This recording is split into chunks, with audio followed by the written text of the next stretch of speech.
Hello and a warm welcome to One Slot. This is a program where we harness the experiences of key figures in Africa in our quest for African solutions to African problems. Now, Article 1 of the Universal Declaration of Human Rights states that all human beings are born free and equal in dignity, as well as rights. But the reality is far from reflective of these so-called rights. Some human beings seem more equal than others. Expectedly, Africa is up on the list when it comes to the subjugation of rights and dignity.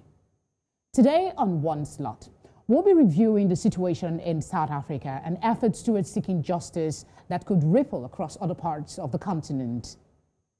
Section 10 of the Constitution of the Republic of South Africa provides for the right to human dignity, but like other parts of Africa, implementation is a struggle as allegations of state institutions' inability to enforce compliance are widespread, even as other institutions work to track abuse and pursue justice. Amnesty International is one of such non-state institutions. In its Human Rights Report for South Africa 2020, it paints a stark picture ranging from an increase in the use of lethal force during the COVID-19 lockdown to documented increase in gender-based violence, inequalities, and hardship in the public education system, among many other issues. What is being done to address these violations? Now, our guest on the program today is someone whose career spans over 3 decades as a journalist, editor, and human rights defender and activist. She speaks to us today in her capacity as the Executive Director, Amnesty International South Africa. Welcome to One Slot, Shanila Mohammed. Good evening, and good evening to your viewers. It's so wonderful to be on your show, Felicity. It's a pleasure to have you as well. Now, there was a report for 2020 that's global inequality data.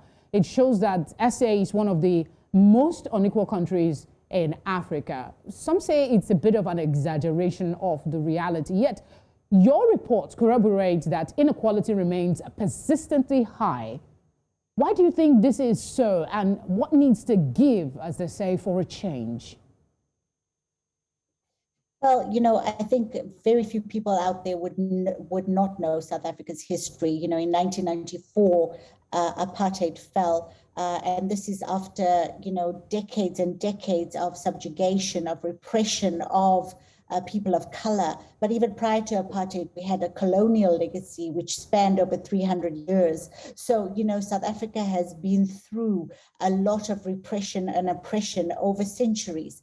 And, with 1994 came the hope under Nelson Mandela that, the people of South Africa, the majority of the people of South Africa, the Black people, the people of color, would finally be able to live a life of dignity that was free of prejudice, racism, violence, etc. And of course, that reality has not, that has not become a reality. So that whole dream of living a life of dignity has not happened for a big majority of the population. So for example, out of a population of almost 60 million, you still have 20 million people in South Africa that do not have clean drinking water or access to sanitation. South Africa has got, 5 times the global average of violence against women. It is one of the most violent countries in the world. People are still using bucket systems. Children are dying in excretion, in pit latrines. So, this is a country that is extremely wealthy.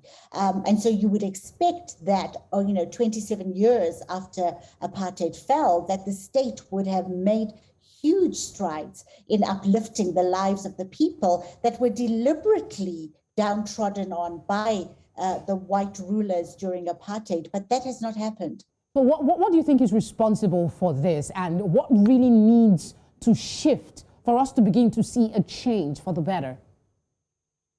Well, if you go back into history, basically, the apartheid government was very shrewd in that they negotiated a settlement at Codesa that really was not in favor of the majority of Black people. So while there were certain rights that were realized, like the right to freedom of movement, freedom of assembly, freedom of speech, etc., the economic reins still remained very much in the hands of white corporates, foreign corporates, and the majority, the minority white population in this country, and we see that in the way the economy plays itself out. So yes, we've had Black economic empowerment, which has been there in order, that was supposed to uplift Black people, but it's only benefited a minority, a small group of politically connected people. So really what we need is another economic Odessa. What we need is for us to look at,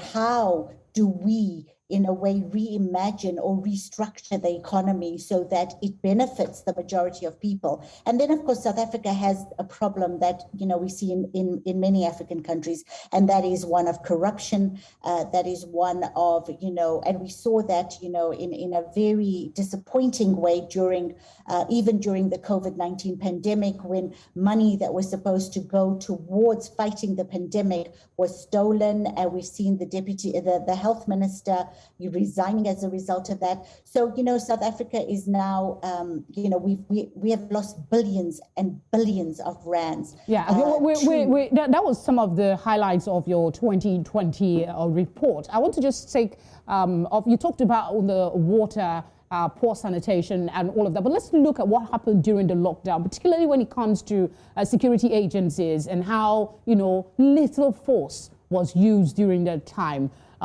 What can you tell us about Amnesty's work to draw attention to this, and if anyone has been tried and punished for such behavior?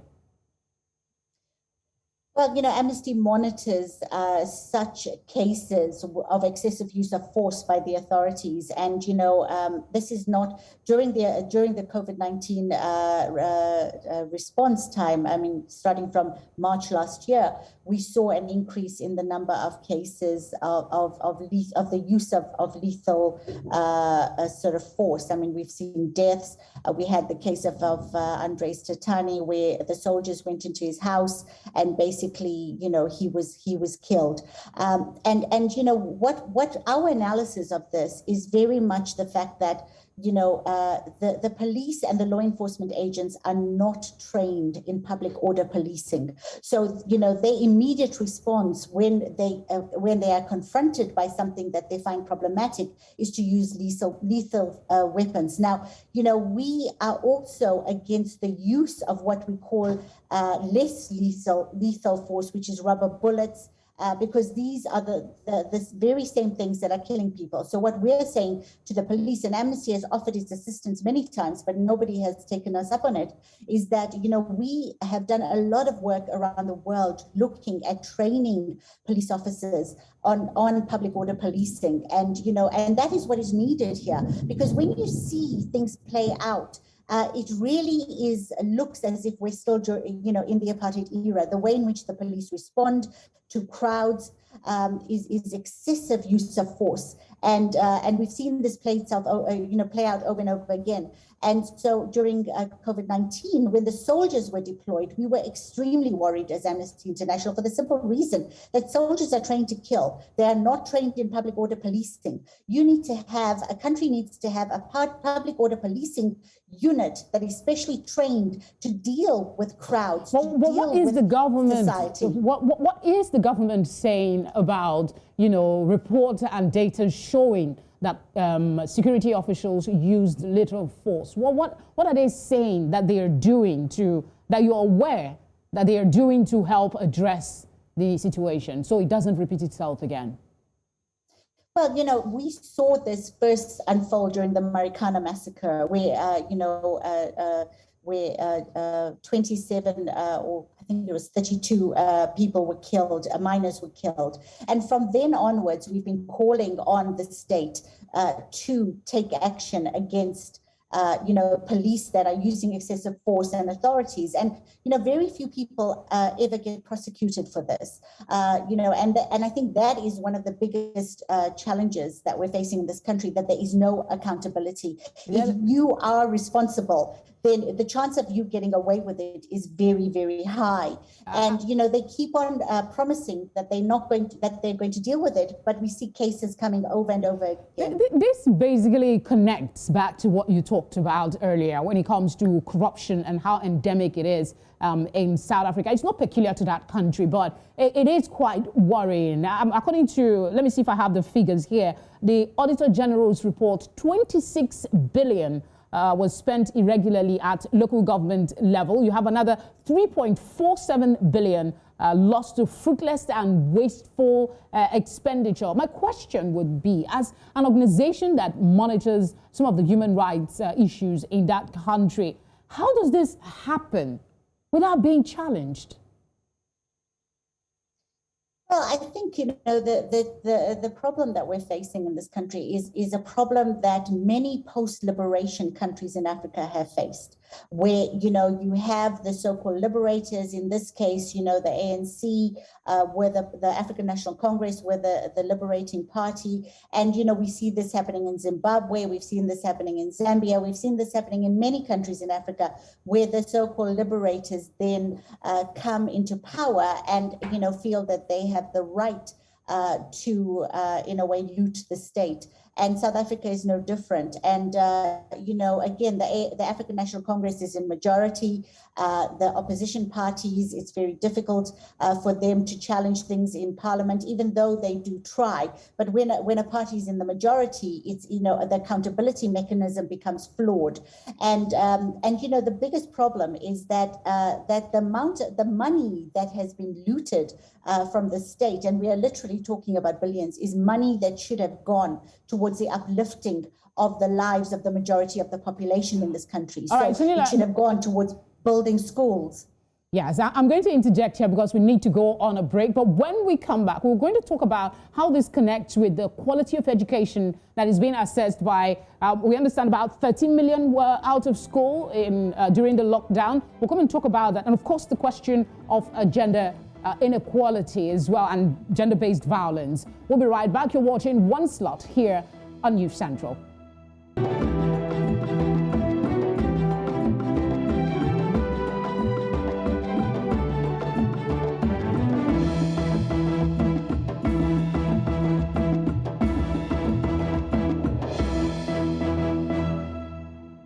Thank you for staying with us. Now, let's talk about education. Shanila, before we went on that break, you mentioned how corruption has affected, the quality of education that young people in South Africa have access to. The report from your organization also suggests that you've even made allusion to that fundings that were meant to improve infrastructure were diverted to COVID-19 related effort. When you take that into perspective, about 75% of 9-year-olds, according to figures, cannot read properly in South Africa. What are some of the ripple effects to expect from this, and what must the government begin to consider as a way forward?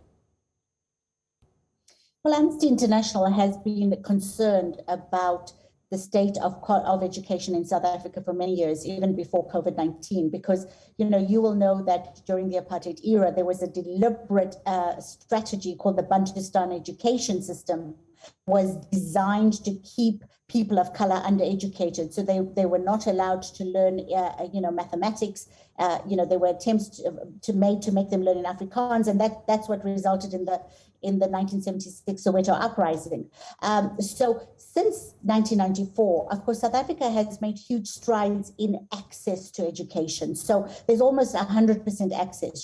Children are able to go to school, but the problem is that there's no point in giving children access if they're not going to get a quality education. So there are multiple levels of problems. I mean, first of all, in the previously disadvantaged communities, the former Bantustans, there are the schools, some of them don't have water, some of them don't have sanitation, they don't have roofs. So the basic infrastructure is not there. Children have to walk huge distances. By the time they get to school, they're exhausted. It's a similar problem that we're seeing in other parts of Africa. And then, of course, quality of teaching, sexual abuse of girls in schools, all of these are problems. And then, of course, along comes COVID-19, and South Africa, once again, does not have a plan on how to deal with these schools. And so what they do is they try to introduce online education.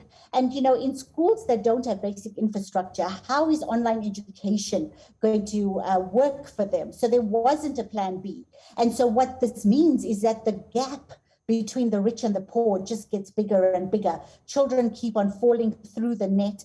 And what does this mean? In, you know, the ripple effect you talked about is that these children are not going to be able to get an education that is going to help them lift themselves and their families out of poverty. They are not going to be able to have a quality life, you know, because education is one of the keys that will take them there. And then, of course, we're seeing, not only are we seeing, you know, diversions of funds that are meant to fix the education system, but we're seeing theft of funds through corruption. So the funds that were diverted, you know, to deal with the COVID response were then stolen, during the COVID response. So we are really concerned that a huge majority of children in this country, and these are mostly children of color, are falling through the cracks and are really not going to be able to get a quality education, the quality education that is their basic human right. Something definitely needs to give. In the interest of time, and so we can actually pack in as much as we can during this short period, I wanted to talk about the situation with gender-based violence. That is one other concern of the Amnesty International. You talked about 116 cases per day. Could you tell us a little more? Well, you know, in 2019, 2020, there were 53,293 reported cases of sexual offenses. And 31,100 were women, 22,070 were children. Okay. And of these, over 42,000 were rape. And, you know, I mean, it's, you know, President Cyril Ramaphosa himself has admitted that South Africa is one of the most unsafe places in the world to be a woman. And, you know, so, and South Africa's got 5 times the global average of violence against women. So it's a huge problem in this country. And our analysis has shown that there are 2 major reasons why we are not seeing these numbers come down. Firstly, you know, the ability of the state to prosecute is just not there. So we're seeing cases that are not being properly investigated, police that are not properly trained in how to gather forensic evidence. And so dockets get to the public prosecutor and they are unable to prosecute because there's no evidence. We are also seeing, a highly patriarchal society where women are deemed to be property. And we saw an increase of violence during COVID-19. But there's been some effort.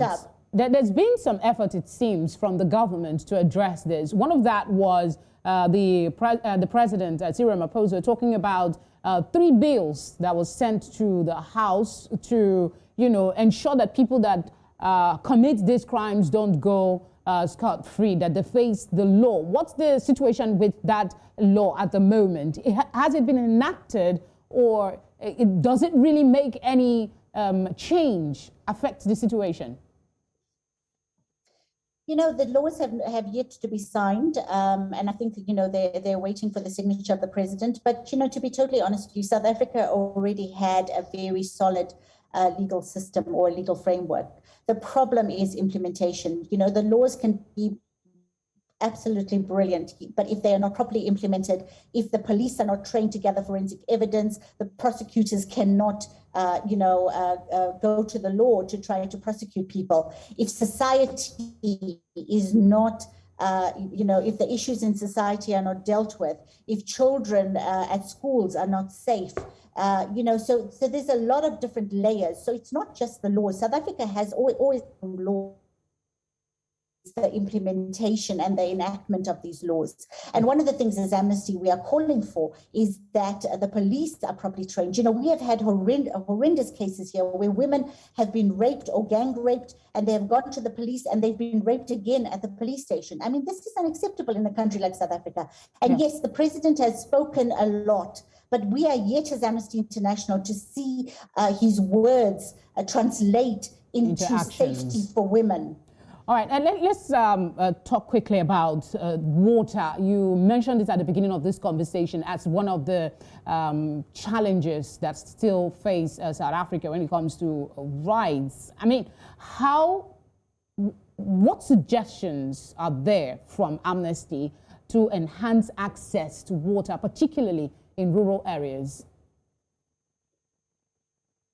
Well, first of all, I think when we started to do our work around access to water, it was really surprising to us to find out that many, many, many people thought that water was a privilege and not a right. And, this was really disturbing because actually water is a basic human right, as is sanitation, as is, the right to dignity, the right to live in dignity. And so, we have been really calling and putting a lot of pressure on the state in order, for them to respond. I mean, you cannot deal with a pandemic when people don't have water to wash their hands. You cannot deal with, you can't send children to school when there are no toilets. And some schools in this country do not even have a toilet, forget about a tap.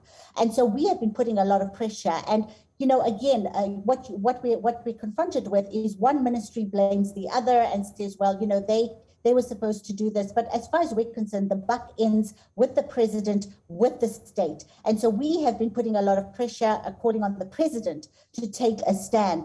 All these ministries fall under him. So what do they have to do? First of all, they have to make sure that the infrastructure that is there is maintained, so that, even where people do have infrastructure, they get the water that they need. Because in many areas, the infrastructure is old, water is not, being flowing through the pipes. And then they need to put new infrastructure in places where there is no infrastructure. So, this is really what we are calling on, and corruption has to end. All right. In a few minutes that we have, I'd like you to speak in 30 seconds. We have a minute to close the show. In 30 seconds, if you can, talk to us about what's going on with the restrictive law. Civil society are describing it that way for asylum seekers and refugees in South Africa. Well, South Africa has not been welcoming to asylum seekers and refugees. There's a lot of xenophobia. And of course, the asylum system is broken. Amnesty released a report in 2018 called Living in Limbo. And that's exactly what happens to asylum seekers. We looked at why asylum seekers are not getting their international rights according to international law. And really, it's a reluctance and the lack of political will on the part of the South African state. And this is despite the fact that they themselves, during the apartheid era, were given refuge in many African countries. And the sad thing is that this attitude is mostly towards Africans and not people, from other parts of the world. And so, we have been fighting this, and we will continue to fight this. Even during COVID-19, people without documentation are not being given vaccinations. And this is something that we as Amnesty have also taken up. It is a terrible situation that foreigners face in this country. Well, we certainly hope that your push will come up to some real results for the people of South Africa. Thank you very much, Shanila Mohammed, Amnesty International South Africa Executive Director. It's been a pleasure talking with you. Thank you. All right, now, like every other time I talk on this show, I believe that Africa has what it takes. Now, South Africa is not exempt. It made some considerable strides to improve the well-being of her citizens since its transition to democracy in the mid-1990s. But sadly, progress has stagnated in the last decade. Structural challenges and weak growth have undermined progress in reducing poverty, as our guest has highlighted. And this has been compounded by the COVID-19 pandemic, and addressing human rights issues remains a challenge. But there is plenty of hope, like I always say. While we acknowledge the task ahead, I retain optimism that the country will emerge from it all stronger and become a place where human rights records set the bar for others to follow. That's it for this week. Until we meet again, be reminded of the words of Nelson Mandela. Education is the most powerful weapon which you can use to change the world. Seek education, grow Africa. Many thanks for your kind attention. Bye for now.